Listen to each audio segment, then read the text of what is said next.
Hey guys, it's Tim, and this is Pro Wrestling Unlimited, as we are here on the 24th of June, 2019, to talk about tonight's Monday Night Raw. Who is ready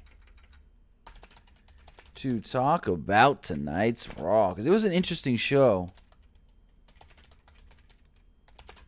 A very interesting show, I will say that indeed. They did the whole no wrestling during commercials, and there was a lot of okayness with that, but some convolutedness with that. And I mean, it's like, let's see. So, okay, I'm just going to say right now, Joe Decker says it. Where was Wyatt? I have no clue. All I know is Bray's back on the road. Bray was there. Bray was backstage. But then, no Firefly Funhouse, and no Bray Wyatt on the show at all. I expected when we didn't get a Firefly Funhouse, maybe Bray's going to be on the show. But it wasn't. Antonio Jones, elaborate. Send us a text message. If you want to text in and tell us your thoughts about anything going on, you can do so at 510-906-1341. Elaborate on that, Antonio Jones, and I will read it after we talk Raw. So, like I said, tonight's Raw wasn't a bad show at all. I would give it like a 8, I guess you could say. Maybe. Yeah, I'd go 8. I was thinking 7.5, but nah, there's some good wrestling on it. I'd give it an 8. Yeah, let's go 8. I'll say an 8. If I'm on the fence for 7.5 or 8, I'll go 8. Also, if you do hear some chirping in the background, it's my smoke detector. I changed out the battery, and it's still chirping, so I don't know. I'm going to have to pull it out and check it after we're done here. So if you do hear chirping in the background periodically through this, it's because, my smoke detector, I thought it needed a new battery, so I put a new battery in it, and I don't know if that's it. But anyways, let's just get on with tonight's Monday Night Raw. So the show kicked off. Now, here's the thing. Before I get into that, I think they did the same thing that they did last night for Stomping Grounds. They made sure to never show the hard camera side, which makes me believe that maybe, just maybe, that side was tarped off just like it was last night in Tacoma. So, excuse me. So the show kicks off. Seth Rollins comes out. So he gives a good reaction. The crowd wasn't as hot as they were at Stomping Grounds, so that's a negative. But Seth gets a good reaction. And he goes, so about last night. And he mentions Baron Corbin. And as soon as he says Corbin, out comes Becky Lynch. And Becky had some cool new Nikes on that actually said the man on them, which is pretty cool. Rollins gave Corbin credit for being smart enough to get a referee that he wouldn't beat up, that he wouldn't attack with a steel chair, which was Lacey Evans, of course. However, Corbin wasn't smart enough to realize that he had the best backup on the planet, the Raw Women's Champion. Crowd chanted for Becky Lynch, who acted like she was humble. Lynch said, "It pays to be the man's man." Lynch said that they proved why they are the champions of their division. Evans tapped out when it came time to fight, and then she tried to steal the title from somebody else, but Lynch slapped her head off, and yeah.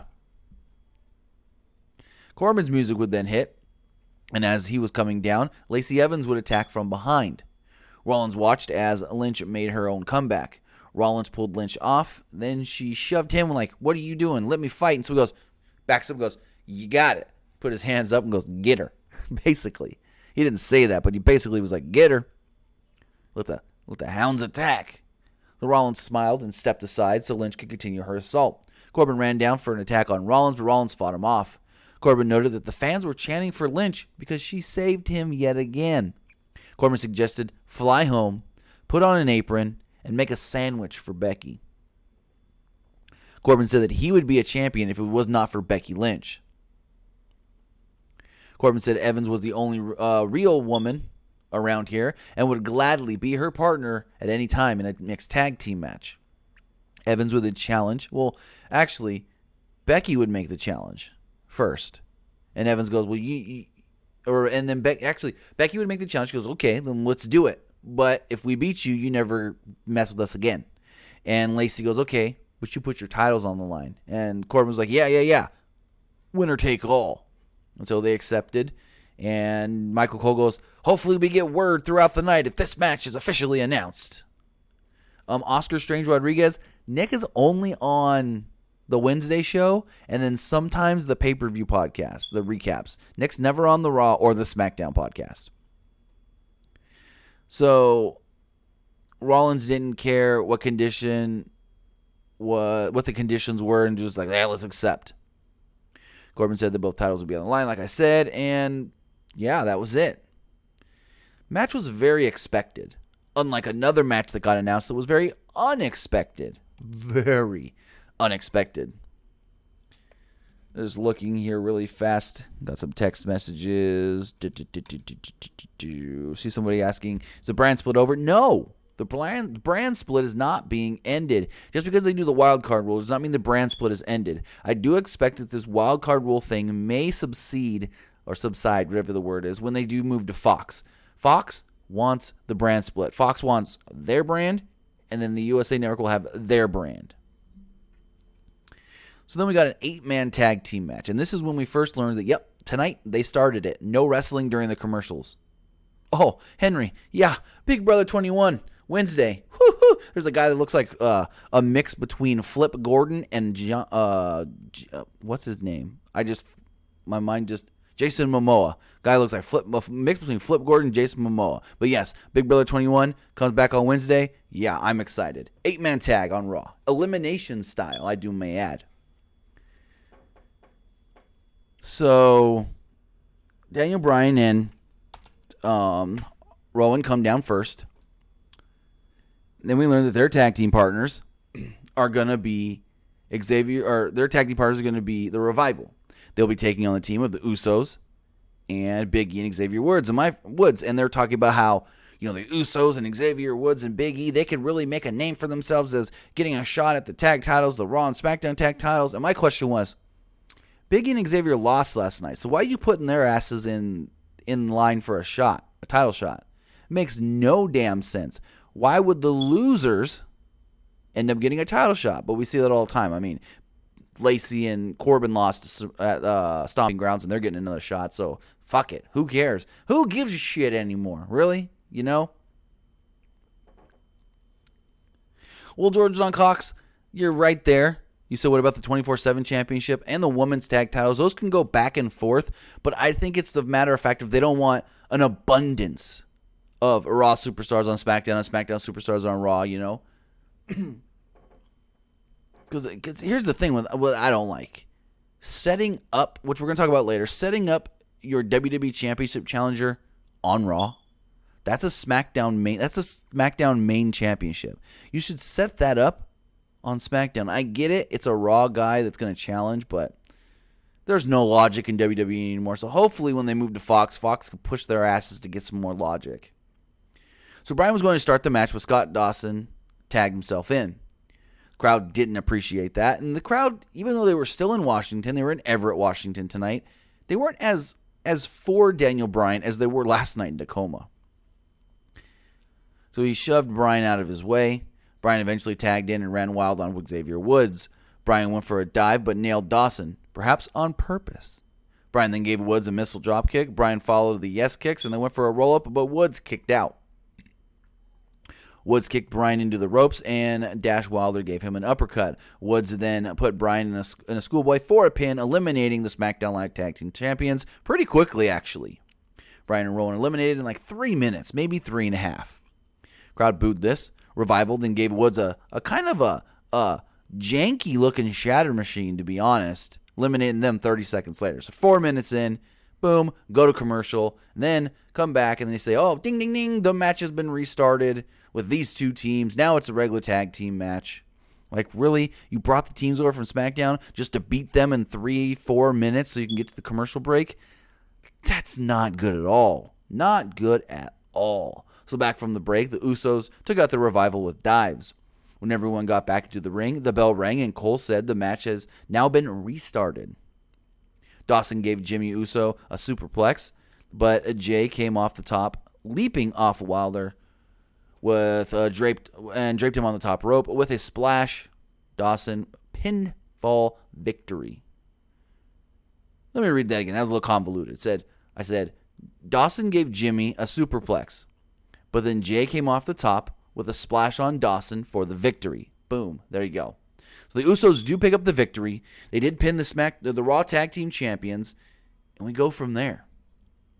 It looks like the Usos will hopefully eventually soon be getting a tag team title shot at the Revival.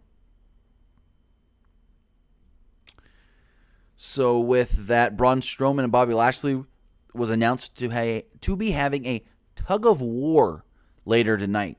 They showed footage of Braun Strowman pulling what they said was a 17,000-pound tractor trailer, 18-wheeler, which sounds as realistic as it sounds, but at the same time, not impossible, because I've seen this kind of stuff done like one person. I think when I saw it, it was 3 people pulling one of these like this. So it's not out of the realm of realistic or possibilities. So then we got Miz TV with guests Truth and Carmella. Miz introduced Truth and Carmella, who were worried about coming out. Miz told Truth that you can relax. 24/7 rule has been suspended during this interview. Miz talked about all the changes, and then all the title changes to the championship, saying that it's changed at a wedding, it's changed on a tarmac, it's changed on an airplane. He shows some footage of his favorite ones. Truth winning the title from Drake Maverick at his wedding was the last one shown. Miz then questioned Truth about ruining a man's wedding. Truth said the title's no joke. He said he hasn't eaten, drank, or even been married, if you know what I mean, since winning the belt. Which, if he's gonna... Hold on. I say this all the time. If Truth is gonna complain about being the champion, why does he keep winning it back? Why does he keep wanting to get it back? If he loses it, then he can just be like, oh, I lost it. I'm cool now. I'm good. I can go be merry. So he said the WWE superstars have been showing up at his house dressed as the police, asking him to turn down his music and telling him that his car is on fire. And he said, I'm smarter than that. Carmella then spoke about how much the title meant to him. So I guess it means a lot to him, even though he bitches and moans about being the champion.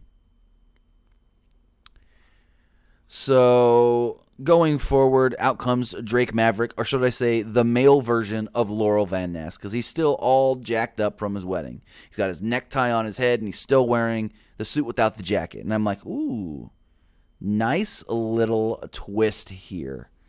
Nice indeed. So he comes out here. He said winning the 24/7 championship was the highlight of his career, but his marriage has been suffering ever since the wedding. He said he hasn't even been able to consummate the marriage yet because of it. Truth told him that fiber was good for that. Crowd then chanted, constipated.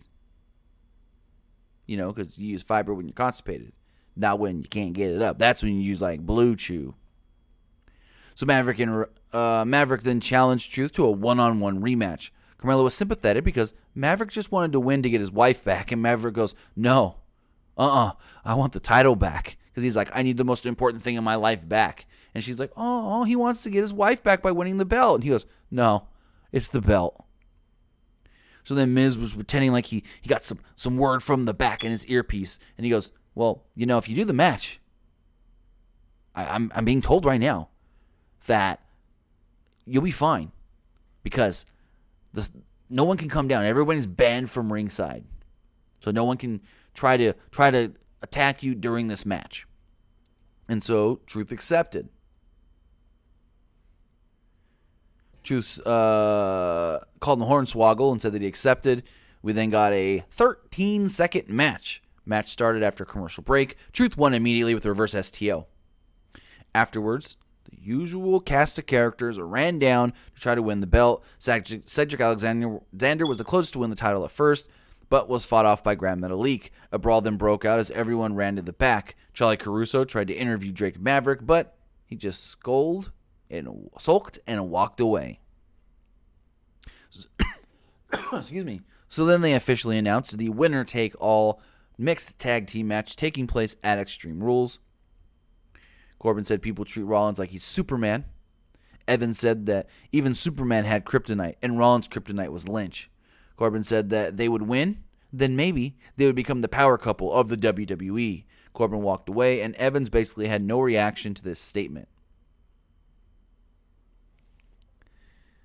So then we get the 2-on-1 handicap match. Shane McMahon and Drew McIntyre versus Roman Reigns. This was probably one of the best things of the night, just because of what happens.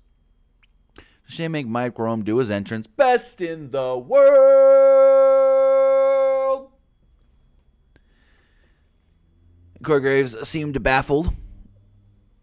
Well, he also was like, best in the world, and Drew McIntyre. And Corey seemed a little baffled by the entrance or whatever.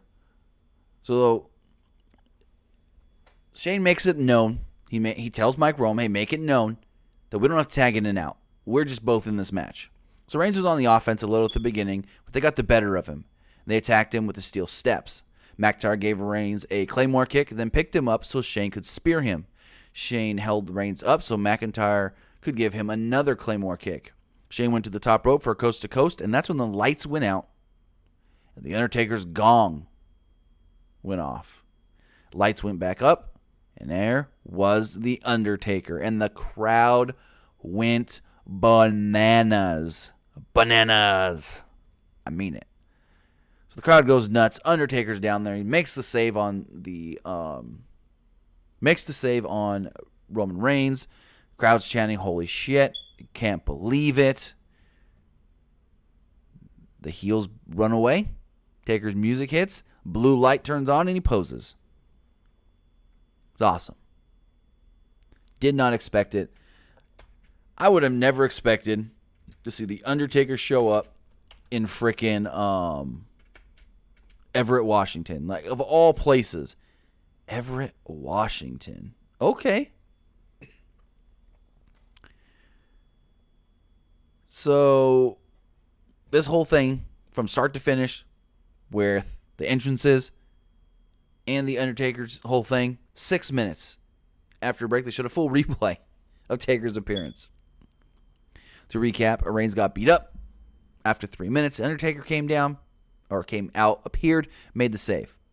They had footage from earlier in the night, or earlier in the day, of Lashley trying to pull a light post down with a rope. The rope snapped instead. So then, we got the tug of war. Braun Strowman, Bobby Lashley. Strowman won, and then Lashley beat him up after. Horrible. Wasn't long, so I can't complain too much. Jelly Caruso interviewed AJ Styles. She asked how he was feeling. And as he was about to say, she cuts him off and was like, so what about your match tonight against Ricochet? I'm like, wait, you asked the man how he's feeling, and then you don't even let him answer. He's like, oh, so what about your match later with Ricochet? And I'm like, well, what the fuck? And then we hear the No Way Jose music start going. And I'm like, okay, did someone cue up something wrong? Was it not supposed to be as loud? What the hell's going on? And then all of a sudden, AJ's like perturbed. Because at first he hears the music. And he's got that look on his face like, okay, I just need to ignore this. This is something going on in the building.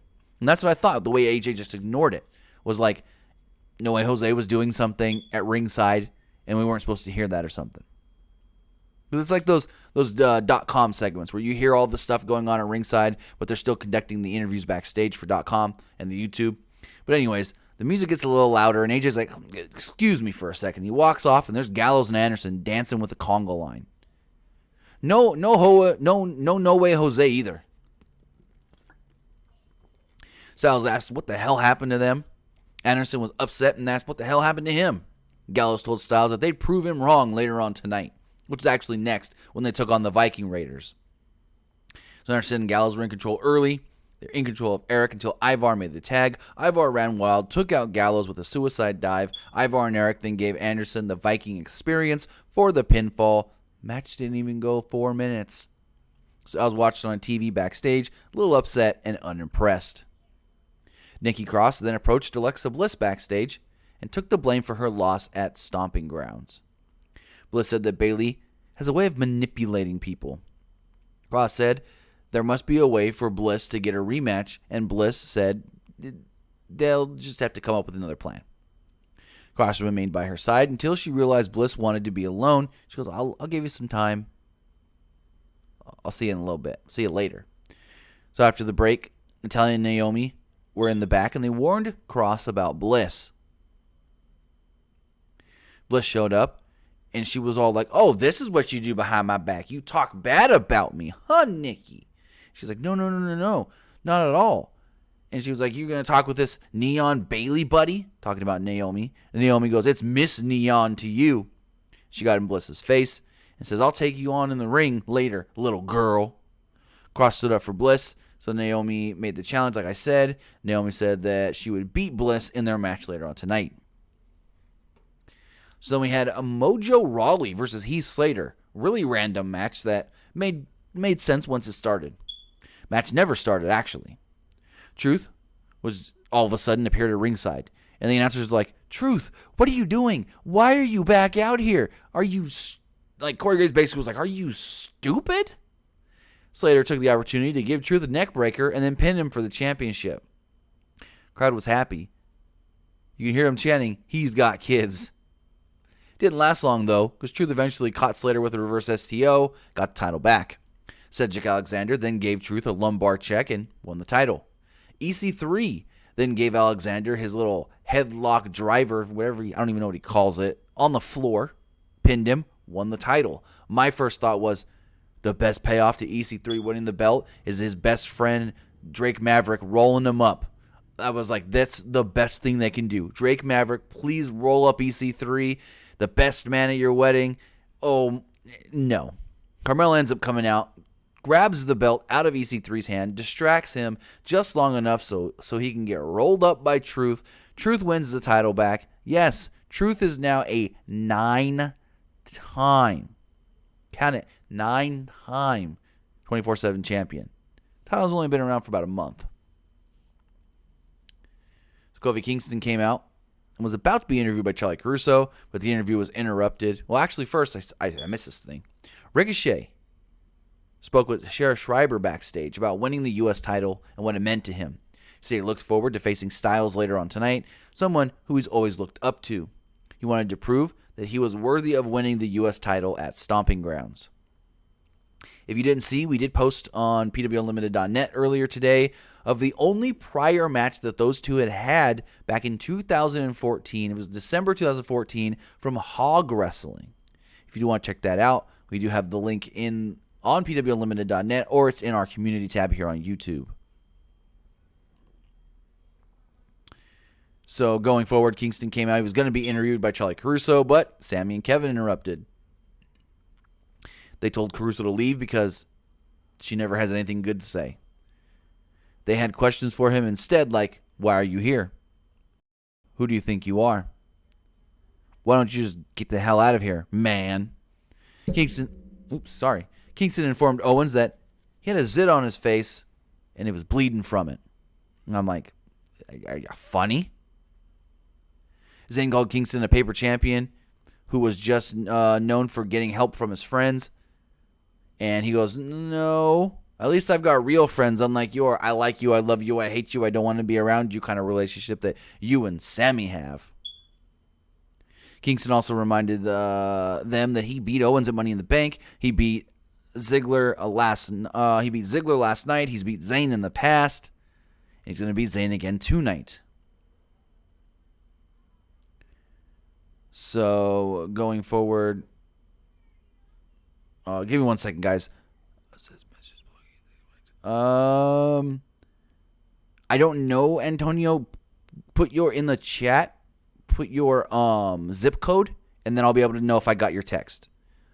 Mika, you're getting a timeout. Don't be an asshole. Don't tell him, oh, I saw it. No one can see this but me. Just, like I said, Antonio, put your zip code in the chat, and so I'll know if I got your text or not. So going forward, Kingston said that the title wasn't just about him, it was about the fans as well. He also said that he tried to hear them out, and they just kept on talking and talking. So get in the ring, let's do this. And the match goes 8 minutes. Cole mentioned the start about Kingston only all their 4 other. Oh, let me reread this. Cole mentioned that Kingston was one of only 4 other men that held the championships that held all championships in WWE since In the post-WrestleMania era. Hulk Hogan, John Cena, Triple H, The Miz were the only others to hold all the championships. Antonio, I got it. No, wait. No, I did not get it. It's got to be an issue on your end, bud. So, match starts out, and there was a spot early where Zayn distracted the referee, and Owens attacked Kingston outside the ring. Kingston made a comeback, but Zayn cut him off and suplexed him into the turnbuckle. Zayn followed later with a Michinoku driver for a 2.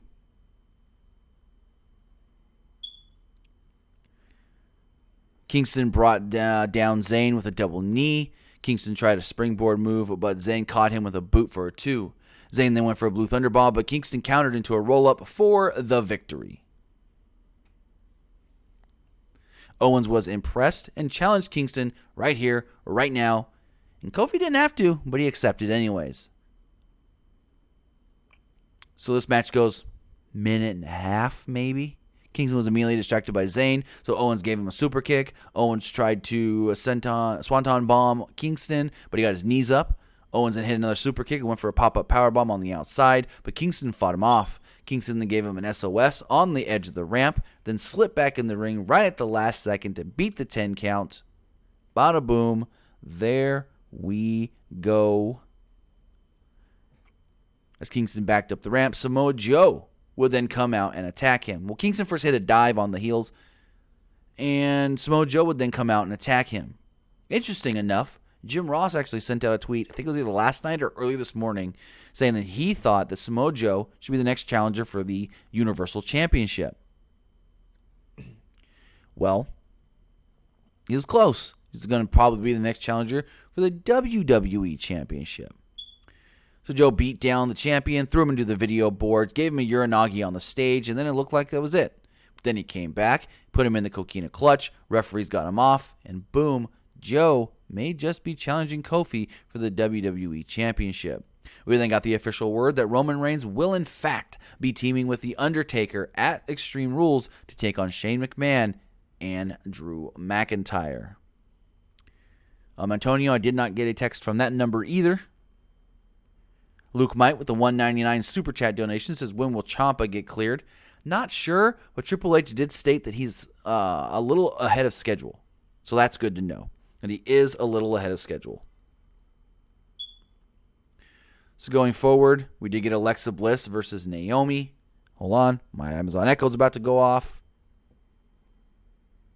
Got it. I muted it before it could say anything. So, Naomi tried a baseball slide.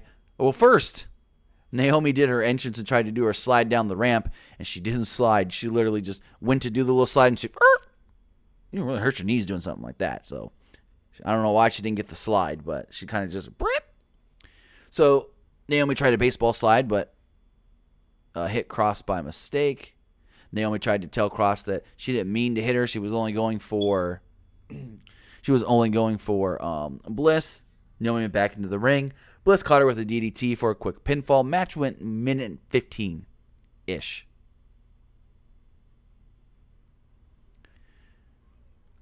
So Bliss then attacked Naomi afterwards. She told Nikki Cross to get in the ring to help her. Cross reluctantly shoved Naomi down, and Natalya ran out to make the save as they go to commercial. Like, really? I get it. They needed to do something to get to the commercial break because, quote-unquote, no wrestling during the commercial. But there was a lot of these, okay, we're going to do a minute and a half thing, go to the commercial, and then come back with something different. I was like, I don't know about that. I don't know about all that. So then we come back, and shocker, Alexa and Nikki Cross taking on Natalya and Naomi. Match goes about 4 to 5 minutes. Natalya gave Bliss a Michinoku driver for a 2, then followed with consecutive snap suplexes. Bliss tagged in Nikki Cross, who ran wild on Natalya. Cross hit a flying high cross from the second rope for a 2 count. Then Bliss made a blind tag as Natalya fought back on Cross. Cross, who should have been kicked out of the ring by now, even though on the announced team they kept on going, well, you know, Alexa waited her 5 seconds to get into the ring. And I was like, okay, that was more than 5 seconds, buddy boy. And so Alexa jumps in, and pins Natalya after Nikki Cross hit her with a swinging neck breaker. So Nikki Cross does all the work, and Alexa takes the credit for the pin. So then we get the main event. Again, another bullshit to get to a commercial. So the match starts with dueling chants. Quick into this match, Anderson and Gallows come down to ringside. Styles and Ricochet continue to wrestle, then Gallows trips Ricochet as he comes off the ropes. Styles did not want that. He gets out of the ring, grabs the mic, and says, no, you're not going to mess this match up. You're not going to cause this match to have any kind of tomfoolery or anything like that. I want to take him on one-on-one. Then they go to commercial. They come back, and Michael Cole literally goes, as he said probably four other times already tonight. As we're back from the commercial break, this match has been restarted. So stood on opposite sides of the ring. Ref motions for the bell. Bell rings again, even though the match had already started previously. Styles then gave Ricochet a Pele kick. Styles had a small amount of blood on his nose. I think maybe from his forehead. Ricochet then sent Styles to the outside and followed up with the Fosbury flop, which got a 1 count. Ricochet followed it up with a kick, but again, Styles kicked out at 1. Styles followed with a suplex into the corner for 2. It was a really cool little spot here where he did the suplex in the corner and then bridged down right into the pin. So he had him trapped in the corner kind of. Really cool. Styles then caught him with an elbow, but Ricochet responded with a step up and Zaguri, and both guys went down. Crowd then responded with a very mild "This is awesome" chant. Ricochet used forearms, a Hurricane Rana, and a shoulder tackle, flying clothesline, and a standing shooting star on AJ for a 2. Styles then came back with an inverted DDT for a 2 count and did it a little differently than normal. Ricochet then used a jackknife cover for a 2. Then Styles nailed him with a couple strikes and a clothesline for 2. Ricochet then hit a swinging brain buster and a lion salt for a near fall. Styles avoided Ricochet's 630 attempt. Ricochet went to run back at Styles, who was at this point on the apron, hit him with a forearm, hit him with a phenomenal forearm. AJ pins him 1, 2, 3. AJ has defeated the brand new United States champion less than 24 hours, or roughly 24 hours. 24 hours after he won that belt. After the match, After the match, AJ helped Ricochet to his feet, handed him his belt, and actually gave him like a what's the word you would use? I don't know, but he held Ricochet's hand up in like celebration of we just had a great match, which I did like the match. Overall, there was a couple spots in this match where I was like, but overall, I thought this was a really, really, really good match. And that was tonight's Raw. It was a little weird how they got to the commercial breaks because it was different than normal with the whole no wrestling during the commercial. I do have to say that. It was a little weird. But they made it work. I don't like the whole minute and a half match thing. Or 90-second, minute and a half, 90-second match thing. Just to get to the commercial, just to restart. Or just to do something different. Or just to get to something else, So, we'll see. We'll see how it all does work out in the end. But with that, like I said, that was Monday Night Raw. That's Monday Night Raw. Overall, I would give it probably an 8.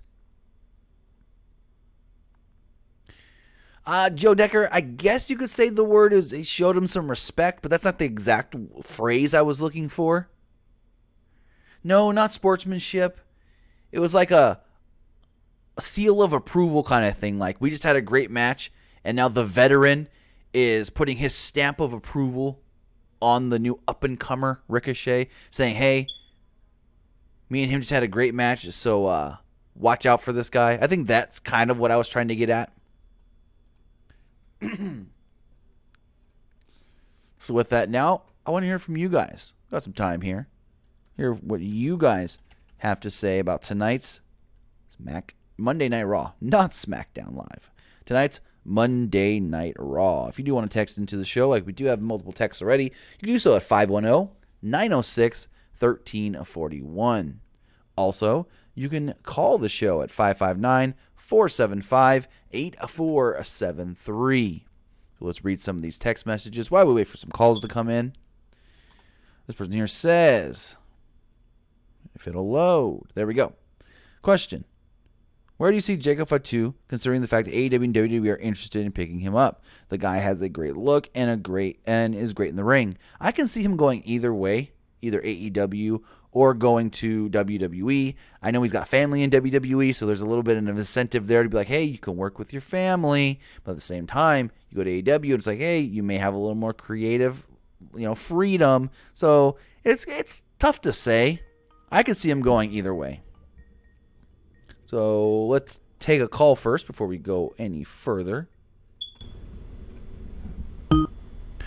Caller, you're on the air. What's going on? Hey, Tim. How you doing? Pretty good. Yourself? Good. I had a quick question. What do you think about Samoa Joe losing clean last night and then being put in the WWE title picture, especially considering AJ went over clean on Ricochet tonight? Do you think that makes the WWE title match seem meaningless to you, or how do you feel about it? I wouldn't say meaningless, but I would say that with Joe losing last night, I would have liked to see him earlier in the show, like just have like a squash match or something to give him a little bit of momentum back. Even if it was just like a squash against Heath Slater or a local guy, something that would have just gave him a little bit of momentum.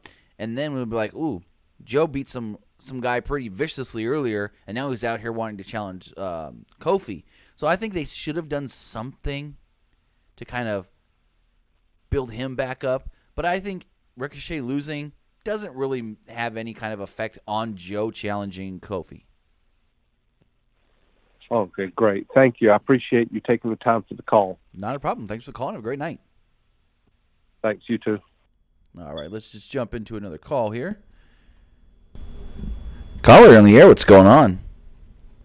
Hi, Tim. How are you? Pretty good. Yourself? I have a question, Tim. I saw Raw tonight. My grade is maybe an A-. Okay. Is that too high of a praise for Raw, or do you agree with that grade? I'd go more of like a BB plus. Like I said, I'd give it an 8 out of 10 maybe. And honestly, I agree with you. Realistically, I think Jacob would rather have creative freedom than going with his family, to be honest. Jacob would go to AEW instead of WWE. I know he has family there, but he'd rather go to somewhere where he can control how his character is written. Let me cut you off for a second. I hate, not to be rude, I hate when people say, I know he would, or I think he would. You don't. Unless you've ever spoken with him, not trying to be rude, it's not just on you. A lot of people try to say this. Unless you've spoken with the person, you really don't know their mentality. Maybe WWE offers him a money deal he can't refuse just so he doesn't go to AEW. So you can't just say, I know he would take the creative freedom over WWE. Said I think. You said no, but again, not just on you. I see a lot of people try to say the same kind of thing when it's like, if you don't speak to the person specifically, don't try to put words in their mouth. But just saying, not trying to offend you or anything. I have a question actually with the whole the Undertaker Roman thing. Is that just gonna be a one-off tag team match, or do you think it's gonna be a long-running feud with him and Undertaker and Drew McIntyre and your guess is as good as mine because nobody knew Taker was even there tonight. So that's surprise to everybody. I haven't spoken to one person that knew that the Undertaker was even there tonight. My prediction for that, did you get my text earlier that I was asking about the Becky Lynch, the Seth Rollins and Becky Lynch versus, what do you think? I mean, I would assume the champions retain. Okay, but what is this just going to be like a one-off thing, or do you think that thing is going to be like a long-lasting feud with him Because honestly, I don't like Lacey. Doesn't. Well, did I'm you not saying hear she's the a bad wrestler. stipulation? Did you not hear the stipulation? If Lacey and Baron lose, they can't challenge again. No, I missed that part because my what's it called? I have DirecTV and went out for like 2 seconds. So when they made the match, Becky said, "We'll give you the match, but you leave us alone if we beat you. You don't challenge us again. You don't mess with us anymore." So if Becky and Seth win, which I assume, then Baron and Lacey can't challenge anymore. And do you think they're gonna be pushing on TV that Becky and Seth are dating? Like, They've are been they gonna for 2 or 3 weeks now. No, like, you know how they did with who's it called, Triple H and Steph, where they had like PDA moments constantly on the. I would expect them to ramp it up a little bit. Yes. But you don't think it's gonna be that dramatic? What they did with Triple H and Steph, where it would be like. I mean, anything's possible, but I don't know at this time. I mean, they're going to keep them as a thing, and they're going to be teaming together. I could see them teaming together on the house shows and stuff now. But as far as are they going to get into a storyline with the relationship and make that a focal point? Maybe, but I don't know if they would go in-depth as like they did with the Triple H Stephanie stuff, like when they added the Kurt Angle stuff that they never paid off. So, we'll see. But I want to say thank you for the call, and have a great night. You too. So just checking out some of these text messages here. This person here does say, Abby the Witch was in the background when Miz was walking to the ring backstage. Do you think Miz would be a good feud to introduce Wyatt back on TV? Because Miz has nothing to do with the moment. I could say that'd be a good idea. I would say sure. Why not have the Miz be like the first kind of challenger to Bray Wyatt? Why not? Somebody that Bray can defeat, take on, and it wouldn't hurt anybody. You know, it's not like he's going to have to take somebody on that would really, would hurt them a lot to get beat by him. But there was a couple different instances where you would think Bray Wyatt, and then there was not even a Firefly Funhouse tonight. Bray was backstage. He was backstage last week in Los Angeles. He was backstage last night at Stomping Grounds. He's on the road, so I don't know why they didn't use him. Looking at a couple more of these text messages before we take some more calls. First says, which Ross woman superstar should get pushed to a contendership against Becky after Lacey's feud is over? So Becky's the baby face. I wouldn't go Alexa because she just challenged Bayley. And I don't know really of any other heels on Monday Night Raw on the women's side other than Lacey and other than Alexa. Let me know in the chat if I'm wrong. So maybe they just do a cool match. And if I'm going to go with just something that I would think would be really good, I'd go Natty. Let's take this call here. Caller on the air, what's going on? Hi, Tim. How are you doing today? Pretty good. Yourself? Good. The Undertaker thing, that really surprised me. I think it did to everybody. I did not even know.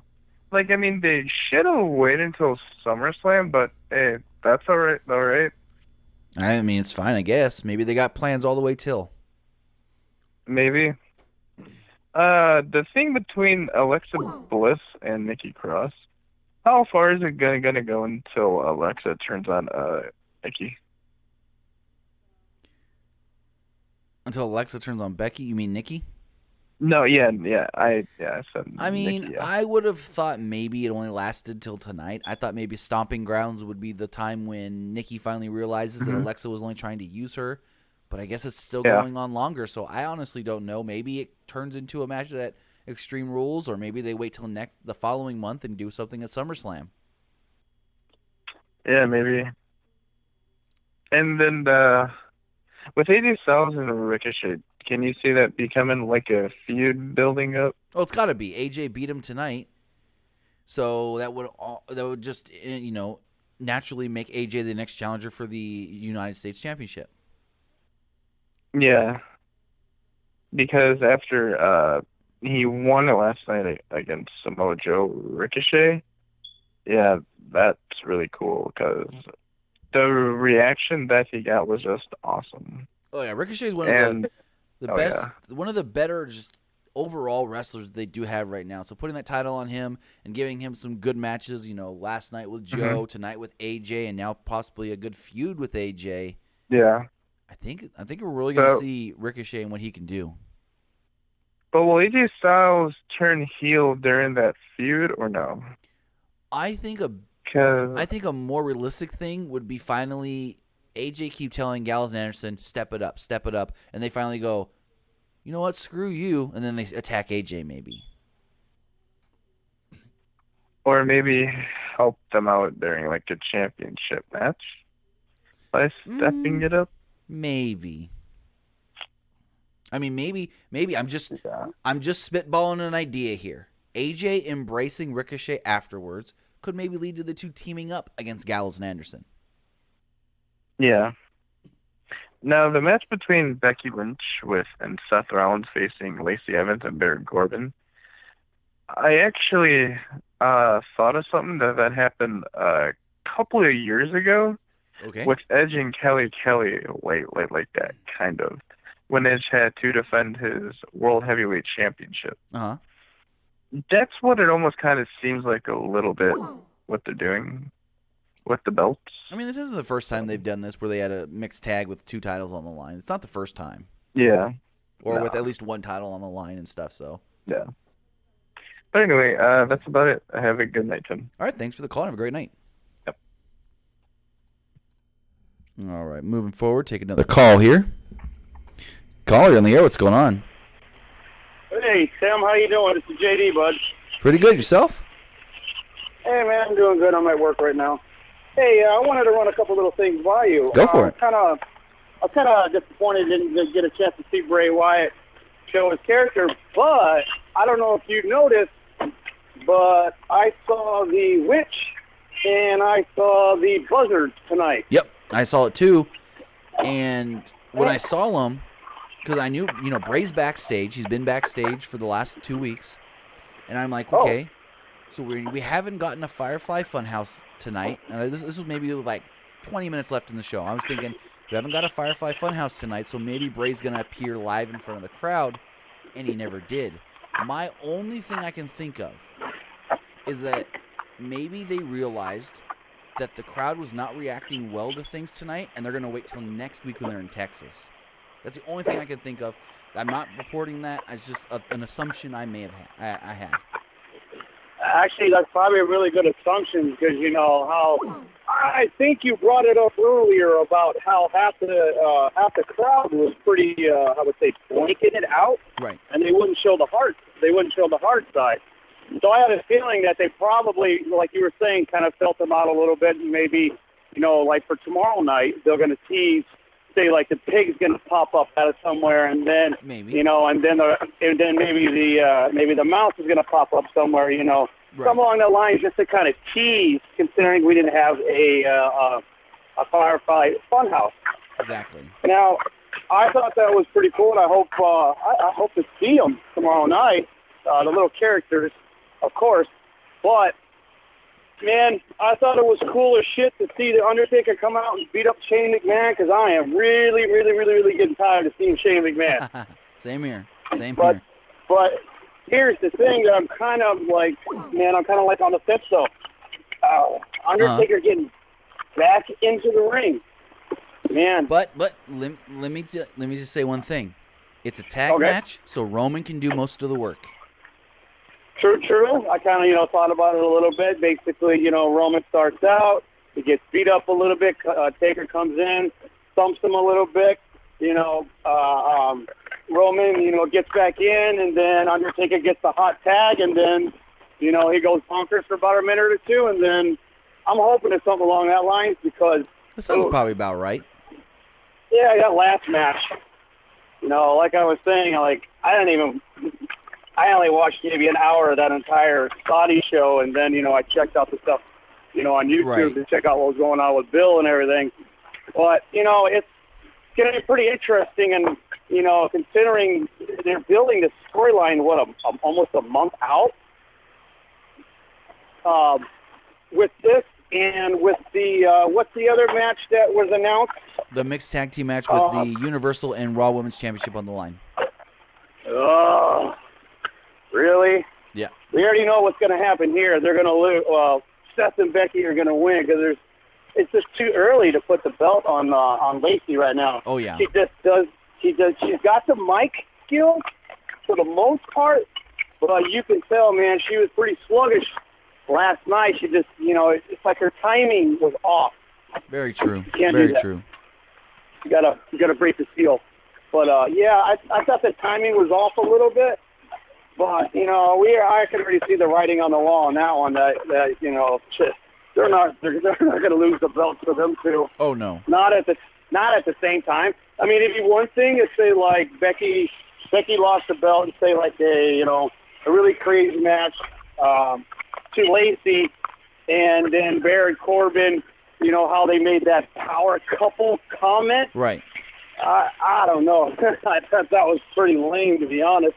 Because she didn't even respond to that, and I don't think she would want to be, I mean, in a relationship with him. But one thing they can do is make it a multi-fall match as far as elimination style. So if, say, Becky pins Lacey, Becky retains, women are done. It comes down to Corbin and Rollins, and then maybe Corbin can win or somehow. I don't know. Just different things that they haven't done before. That would be a really cool idea. I didn't really think about that. Because, you start to think about it, Seth beats Baron Corbin, say, within like 2 or 3 minutes.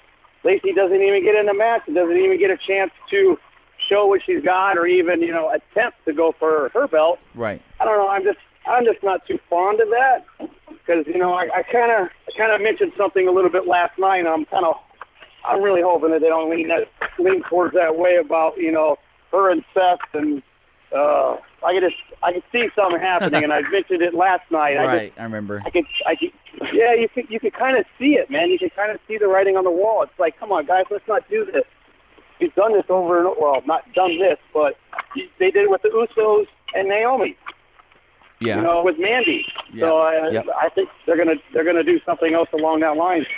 Hey, Tim, I thought the show ran a little bit better than normal. It had a good pacing. I just didn't like how they would change, something in the match where they would have to start all over and then they would go to the commercial break. Yeah, I didn't like that either. Like when they did the whole minute-and-a-half thing with Alexa and Naomi just to get to the tag match after the commercial. Yeah, I know, man. That was kind of weird. And then, you got Daniel Bryan getting his butt kicked in like 2 minutes, 3 minutes. Why? Why did they put them out there when they're SmackDown guys? You know what I'm saying? Just to get to the commercial. Just to get to commercial, but I mean, hopefully this whole no wrestling during commercial thing evolves over time and they figure out better ways to do it. I mean, I like it, no wrestling during commercials, but here's the thing then you're not going to have matches that go more than 10 minutes, 15 minutes. So here's what I suggested.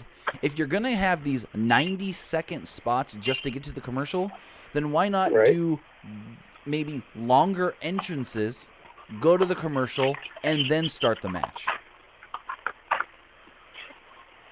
I mean, do you really want to see an 8-minute Undertaker scroll to the ring? I mean, well, I'm not saying 8 minutes, but like when we didn't need the minute and 20 seconds with Alexa and Naomi, that could have just been a little longer entrances or maybe a mic segment or something just to get before the match starts. So you don't have to have, well, what's the use of this random match here, Right. Well, hey, Tim, I want to say you are doing an awesome job, man. Keep up the good work, brother. Hey, I saw some of your shirts. I'm going to have to get me one of those bad boys. Awesome. Hey, man, JE out, bro. Keep up the good work. Thank you. Have a great night. You too, buddy. All right. So with that, just looking at a couple more of the text messages here before we do take one final call. Give me 1 second, guys. Trying to get this text message to load. Some reason I can't get it to load. So let's just go to a call instead. Caller on the air. What's going on? Hey, what's going on, Tim? Not much. Yourself? Nothing much, man. What do you think? What do you think's next for Dolph Ziggler? If they keep the same booking that they have advertised for Extreme Rules, right now they are advertising. As of last night, they were still advertising a 3-way for the. Well, no, never mind. I can't even say that because they're not going that direction anymore. So I don't know, to be honest. Maybe he just goes back and does more stand-up comedy. Yeah. And do you think maybe at Extreme Rules it'll be Ricochet versus AJ Styles for the United States title, but Gallows and Anderson cost AJ, and then we see the two Ricochet and AJ taking on Gallows and Anderson?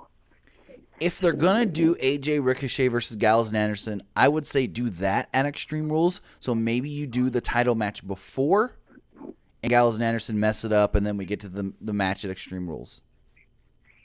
Yeah. Thank you for taking my call, man. All right, thanks for the call. Have a great night. So with that, I'm going to wrap things up here tonight. I want to say thank you to everybody that did join us. Everybody who watched later right here on YouTube, listened on podcast platforms all around the world, just like SoundCloud, iTunes, Google Play Music, Stitcher, iHeartRadio, and so much more. Also, if you want to support PW Unlimited, you can do so by becoming a member. As a member of the PW Unlimited YouTube channel, you can do so by hitting the join button right down there next to the subscribe button. With that, you will get a badge next to your name in the live chat. You will get exclusive access to the emojis that we do have for the live chat, and you'll get early access content like what you guys are what members will be getting either later on tonight or first thing tomorrow morning, the next episode of PWU's The List. So again, excuse me. So again, if you do want to support PW Unlimited, you can do so by becoming a member. All you got to do is hit join down there, right there where it says subscribe. It's only $4.99 a month, and it really does help us out. Also, this podcast is sponsored by WrestleCrate UK. Head over to WrestleCrateUK.co and get one of their crates. You get great stuff like t-shirts every single month. Sometimes they even send 2. Autographs, figures, DVDs, and so much more. And if you use code UNLIMITED at checkout, you will get an extra autograph, like possibly WWE Hall of Famer Edge, or even the possible first ever AEW World Champion Adam Hangman Page. So thank you for being with me tonight. We'll be live tomorrow following SmackDown Live. Have a good night, guys.